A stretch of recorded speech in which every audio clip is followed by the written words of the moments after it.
اعوذ باللہ من الشیطان الرجیم بسم اللہ الرحمن الرحیم۔ قرآن پاک کی نازل ہونے والی سب سے پہلے آیت، اس میں ہمارے لیے کیا سبق ہے؟ اللہ تعالیٰ نے سب سے شروع میں یہ والی آیت کیوں نازل کی اور اس سے ہم کیا سیکھ سکتے ہیں؟ اس سے ہم اپنی زندگیاں کیسے بدل سکتے ہیں؟ آئیے دیکھتے ہیں۔ قرآن پاک کی سب سے پہلے آیت الحمدللہ رب العالمین، کس سے آغاز ہوتا ہے؟ الحمدللہ سے۔ سب تعریفیں، سب شکر اللہ ہی کے لیے ہیں جو رب ہے تمام جہاں والوں کا۔ ابھی الحمدللہ کا لفظ ہمارے لیے نیا تو ہے نہیں ہے، بچپن سے لے کے اب تک ہم الحمدللہ ہی سنتے آئے ہیں، ہر وقت الحمدللہ کا ورد ہو رہا ہوتا ہے، لیکن کیا کبھی ہم نے سوچا ہے کہ اس کا مطلب کیا ہے اور اس سے میرے اور آپ کی زندگی کیسے بدل سکتی ہے؟ اب الحمدللہ کے مطلب میں سب تعریف اور سب شکر دونوں شامل ہیں، اور اللہ تعالیٰ بالکل بگننگ میں کہہ رہے ہیں کہ سب تعریف سب شکر اللہ ہی کے لیے ہے۔ اب ایسا کیوں ہے؟ کچھ تعریف میرے اور آپ کے لیے بھی تو ہونی چاہیے، ہم بھی تو بہت کچھ کرتے ہیں، اتنا کچھ تو کرتے ہیں، اب ہمارے لیے کوئی تعریف نہیں ہونی چاہیے؟ یہ سب تعریف سب شکر صرف اللہ ہی کے لیے کیوں ہونا چاہیے؟ تو آئیے دیکھتے ہیں کہ اس کا کیا جواب ہے۔ اب فرض کیجئے کہ میں تعلیم حاصل کر رہی ہوں، بہت ذہین ہوں، بہت قابلیت ہے میرے اندر، اب میں نے فرسٹ پوزیشن بھی لے لیا ہے، اب میں اگلی کلاس میں جاتی ہوں، پھر میں ٹاپ کرتی ہوں، کرتے کرتے میں بہت آگے تک چلی جاتی ہوں، ٹھیک ہے، میں MBBS بھی کر لیتی ہوں، میں ڈاکٹر بن کے انسانیت کی خدمت بھی کر رہی ہوں، بہت سی جانیں بھی بچا رہی ہوں، تو کیا میری تعریف نہیں بنتی؟ پھر بھی اللہ ہی کی تعریف۔ تو دیکھیے، یہ مجھے شروع دن سے صلاحیت کس نے دی؟ مجھے یہ دماغی صلاحیت کس نے دی؟ مجھے یہ دیکھنے سننے کی صلاحیتیں کس نے دی جس سے پڑھ لکھ کے میں اتنا آگے بڑھی؟ مجھے یہ حافظے کی صلاحیت کس نے دی کہ میں یہ سب کچھ یاد کرتی رہی؟ مجھے یہ سارے فیکٹس کو اپنے مائنڈ میں کیلکولیٹ کرنے کی صلاحیت کس نے دی کہ میں آگے سے آگے بڑھتی رہی؟ مجھے یہ سمجھ کس نے دی کہ یہ سب کچھ پریکٹیکلی میں نے کس طرح کرنا ہے، کس طرح میں نے لوگوں کے ساتھ معاملہ کرنا ہے، کس طرح ان کو دوائی لکھ کے دینی ہے، کس طرح ان کے آپریشن کرنے؟ کبھی ہم نے اس بات کو سوچا؟ یہ سب کچھ اللہ ہی کی طرف سے ہے، اور اللہ اگر چاہے تو لمحوں میں ہماری یہ صلاحیتیں چھین سکتا ہے۔ تو پھر بتائیے، تعریف ہماری ہے یا ہمارے رب کی؟ کبھی کبھی ہم کہتے ہیں یہ مال تو اتنی محنت سے میں نے کمایا ہے، میں نے دن رات محنت کی ہے، تو پھر میری تعریف کیوں نہ ہو؟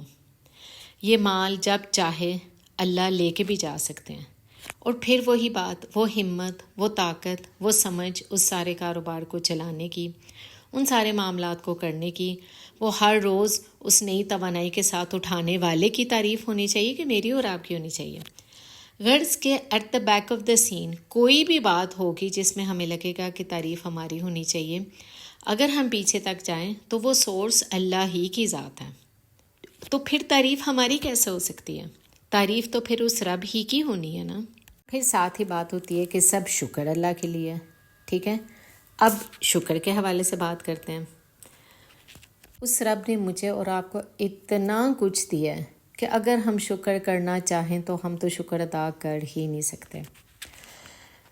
اونیسس ایک امریکہ کا امیر ترین انسان ہوتا تھا، یہاں تک کہ اس کے اپنے پرسنل یہ جیٹ پلینز ہوتے تھے، بہت امیر انسان تھا، اونیسس اس کا نام تھا، آپ اس کو نیٹ پہ بھی چیک کر سکتے ہیں۔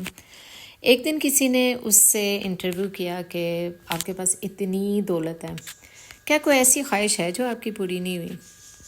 اونیسس نے کہا تھا، مجھ سے میری ساری دولت کوئی لے لے، ایک دفعہ بس مجھے یہ نعمت حاصل ہو جائے کہ میں خود سے اپنی آنکھیں بند کر کے اپنی پلکیں گرا کے میں سو جاؤں۔